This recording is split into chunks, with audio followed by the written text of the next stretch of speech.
Hello everyone, I hope you are very well. आज मैं आपको गोवर्धन पूजा के बारे में बताऊंगी। दीपावली के अगले दिन गोवर्धन पूजा की जाती है। लोग इसे अन्नकूट के नाम से भी जानते हैं। इस त्योहार का भारतीय लोक जीवन में बहुत महत्व है। इस पर्व में प्रकृति के साथ मानव का सीधा संबंध दिखाई देता है। इस पर्व की अपनी मान्यता और लोक कथा है।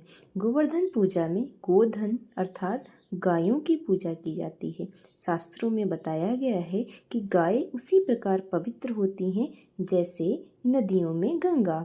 गाय को देवी लक्ष्मी का स्वरूप भी कहा जाता है। देवी लक्ष्मी जिस प्रकार सुख समृद्धि प्रदान करती हैं, उसी प्रकार गौ माता भी अपने दूध से स्वास्थ्य रूपी धन प्रदान करती हैं। इनका बछड़ा खेतों में अनाज उगाता है। ऐसे गौ संपूर्ण मानव जाति के लिए पूजनीय और आदरणीय हैं। गौ के प्रति श्रद्धा प्रकट करने के लिए ही कार्तिक शुक्ल पक्ष प्रतिपदा के दिन गोवर्धन की पूजा की जाती है और इसके प्रतीक के रूप में गाय की।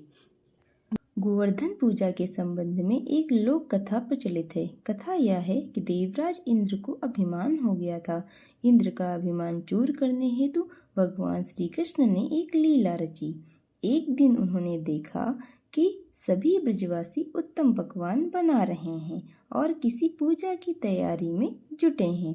श्री कृष्ण ने बड़े भोलेपन से मैया यशोदा से प्रश्न किया कि मैया, ये आप लोग किन की पूजा की तैयारी कर रहे हैं?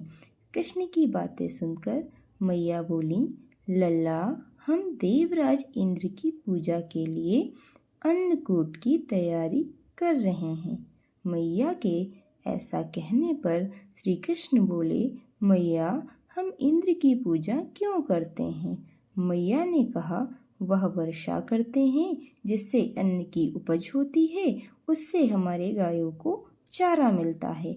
भगवान श्री कृष्ण बोले, हमें तो गोवर्धन पर्वत की पूजा करनी चाहिए क्योंकि हमारी गायें वहीं चरती हैं।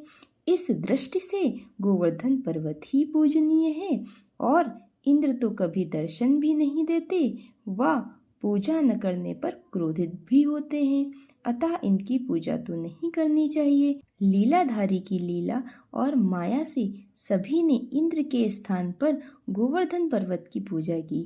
देवराज इंद्र ने इसे अपना अपमान समझा और मूसलाधार वर्षा आरंभ कर दी। प्रलय के समान वर्षा देखकर सभी ब्रजवासी भयभीत होकर भगवान श्री कृष्ण जी की शरण में गए। तब मुरलीधर ने अपनी कनिष्ठा उंगली पर पूरा गोवर्धन पर्वत उठा लिया और सभी ब्रजवासियों को उसमें अपने गाय और बछड़े समेत शरण लेने के लिए बुलाया।